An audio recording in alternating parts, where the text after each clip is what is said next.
Hi, this is Randy Finney with Right Side of the Chart, and today is Wednesday, June 20th, 2018. This will be a very brief video. In fact, this one should be under 5 minutes. I just want to cover one time frame, two charts, SPY, QQQ. I've had a lot of focus on the 60-minute charts recently, and I'll tell you, the major indices have been resilient. But as I always say, as you go out in your time frames, in other words, from a 15-minute to a 60-minute chart, or from a 60-minute to a daily, and then the daily to the weeklies, the longer the time frame, the more technically significant. So let's take a look here again. I've covered this in recent videos, but I cleaned up this chart a little, got rid of all the horizontal levels below, and so what we're focused on is just SPY. SPY is still below trend. SPY broke below trend back in the second leg down. We had those two drops earlier this year. So back in right around March 21st or so, it broke below this trend line. Now that trend line, by the way, I have to jump out here to a 4-year chart. Goes back to early 2016. So you can see it's a well-defined trend line, and there's the SPY below trend, back testing it since, still well off its highs, unlike QQQ. And what I wanted to point out here, and I'll point this out on QQQ as well, I'm looking at these bearish crossovers on the PPO. They work as pretty darn good buy and sell indicators. You can see the arrows here. In fact, we'll put up the PPO histogram, and that'll help you pick up on those signals a little bit better. Now, the histogram will simply tell you when the two lines cross. So what I'm going to do is put the crosshairs there. So just follow the vertical line straight up, and you can see that's when the sell signal was given. Just as the market broke below trend, if you look at to the left of where the vertical line meets price up top, the candlesticks, you can see we had just broken trend and then got the PPO crossover, and then boom, from that point we dropped over 10%.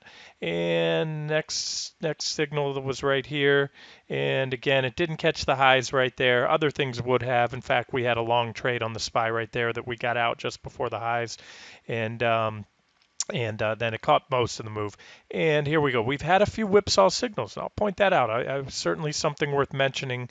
Whipsaw signals. I'm referring to these little red crosses, the brief whipsaws. But let's jump over now to QQQ. As I say, I trade these two. I don't really focus much on the Dow. The Dow's only 30 stocks. I like watching the Qs, even though it's not as diversified as SPY and SPY. And any sell signals, you need to have both confirmed. So here's what we're looking at on QQQ. In fact, what I wanted to make mention is you can see, other than a little blip there, 1 day little whipsaw where the lines kissed. I really have to zoom in to let you see it on the video. But we didn't have any other confirming PPO crossovers, bearish PPO crosses. So what we're looking at here, let's just park this for a second, go out to a 2-day period chart. It goes back 4 years. You can see this trend line comes off actually the flash crash the Qs had down back in August of 2015. So here's a trend line with just numerous reactions. And we're still above that trend. I got to point that out. SPY's broken trend. This is we're seeing obviously more strength in just a handful of those leading tech names. So there it is, a lot of reactions along there. We also have, as you see here, a divergent high. Let's jump back to the 2-year chart. So remember that line goes to the left. And now what I wanted to point out here, a couple things. We zoom in real tight. I pointed out that trend line on the NQE Minis 60-minute chart and QQQ 60-minute chart, but here's the much more important daily chart. And as we look closely, let's focus on this trend line. We see a lot of clean reactions off this trend line. I think it's very well defined. 1, 2, numerous candlesticks here along the way, and a lot of candlesticks here.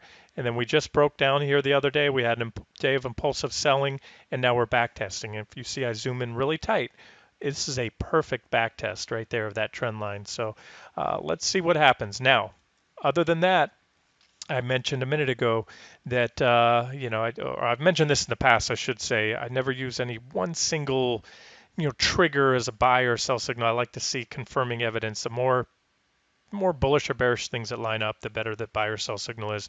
And regarding the corrections in QQQ, right here you had a divergent high, and then shortly, I don't have it marked, so let's zoom in a little bit here. Okay, right here you had a divergent high, and these white arrows mark the bearish PPO crossovers. So as I often say, divergence, in my book at least, is only confirmed when you have a lower lower high on the PPO. And to have a lower high, you have to have that bearish crossover because that effectively puts in a new high. And what I mean by that is right now, and I've said this before, right now the PPO, which is a momentum indicator, is moving higher. And as such, it can continue higher, higher, higher, and it can take out these divergences. So this is what I call right now potential divergence. However, once we have that crossover, we have effectively put in a lower high.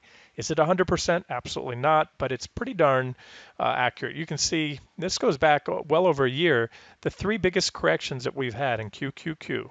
We had one here, it wasn't huge, but relatively speaking, this was also the strongest, most powerful unidirectional rally in the markets in many years. And in fact, it hit that caused a unprecedented low level of volatility, never seen in the history of the financial markets. So this was an unusual rip. So that correction was about as big as it got up until this, the fireworks started earlier this year. But my point is, so you had the divergence there, which was the warning that a trend change was likely. Then, bingo, you got the PPO cross right there, and that got you in early on the correction. And most importantly, it came in conjunction with a trendline break and back test. Actually, we had a trendline break, I should say, and got the sell signal there, and then we back tested and then rolled over. Over here, there was an uptrend line that was pointed out at the time on right side. We were following this trend line all year in the beginning of the year, and stated that we'd have the next big sell signal in the equity markets. When it broke, and there it was. Now, not only did we get the trend line break on that chart, and again, I had it drawn on the 60, I was following it on the 60-minute chart, but you can see it right there. But boom, additional confirmation via bearish PPO crossover. The first and only one in a while. We haven't had a bearish PPO crossover since that one in late January until this point here. And you can see the arrow marked. Boom, right on the high. And again, there was a minor uptrend line here on the 60-minute chart. I can put it here if you want on the daily, like that. So we had a little trend line there. This was a little ABC move up, and then boom, the other correction. And so where are we at now? Other than that very brief whipsaw, we'll have to put back the histogram. Again, the histogram lets you see visually where those lines are when they cross over, when the signal line crosses down below, it moves red. So other than this little blip right there, and again, we didn't have really, take it for what it's worth. Let's just call it a whipsaw signal and leave it at that. But the next day it bounced back. So the Qs on the PPO have remained above that zero line since then. And you can see this is the closest they've come to crossing. Now, the fact that this potential crossover that hasn't happened yet, we're just, another 0.5% or so downside from here, they will cross. If we get that bearish crossover, that will be in conjunction with that back test of the trend line that I just showed you, and it will also come after this very large divergent high. So, the long end of it is I have not given up on my expectation for a correction, a pullback in the Qs in the broad market. The SPY has already crossed over. SPY has already triggered that bearish PPO cross. You can see right here. There it is, and we're just waiting for it now on QQQ. So it hasn't happened yet, but we do have the back test and the potential divergences and everything else.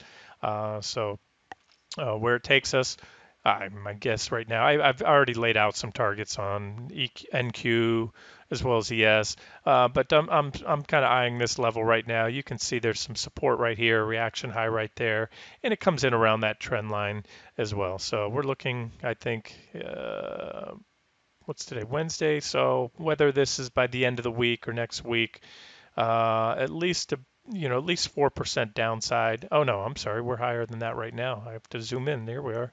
So I need to grab where we're at right now, which would entail me moving this trend line, grabbing the top. That's where price is now.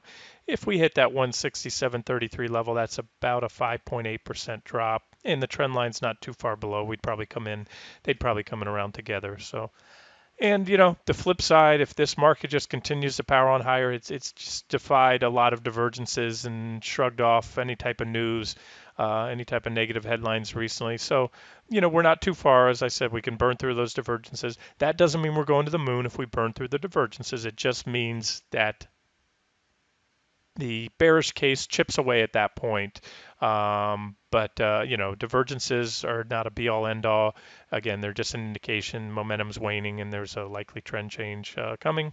So that's it. That's what my view is right now. And, we power on through here in the next few days. We're not too far from taking those divergences away, negating those, meaning the PPO moves higher. But as of now, they're intact. And again, that's a minimum target. If it starts to play out, and let's look how it plays out if it does. If I'm right on this, we see big impulsive red candles, impulsive selling, some sell-off, some reversals start out with a bang. Others kind of start out a little slow and then build momentum as they get going. So again, we'll have to assess the charts as they come. Let me wrap it up here. Doubled that 5-minute mark, but 10 minutes isn't too bad. And remember, you can always hit the settings icon down below on the YouTube channel or the YouTube window, I should say, on the lower right, and increase the playback speed to 1.25, 1.5, or even 2.0 if you want to take these in real quick. This has been Randy Finney with Right Side of the Chart. Hope you enjoyed it.